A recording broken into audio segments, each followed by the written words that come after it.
থামেন, তাকে বলার জন্য বিশেষভাবে অনুরোধ করছি।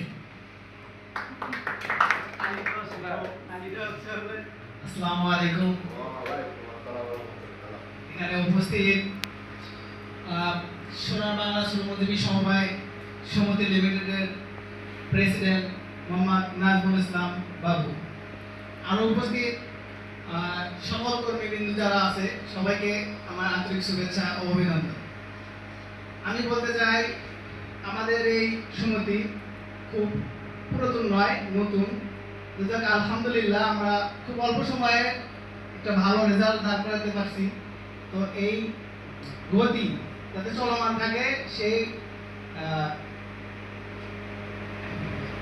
সেই লক্ষ্যে কাজ করার জন্য সবাই ইনশাআল্লাহ নিজের সেরাটা দিয়ে কাজ করবে।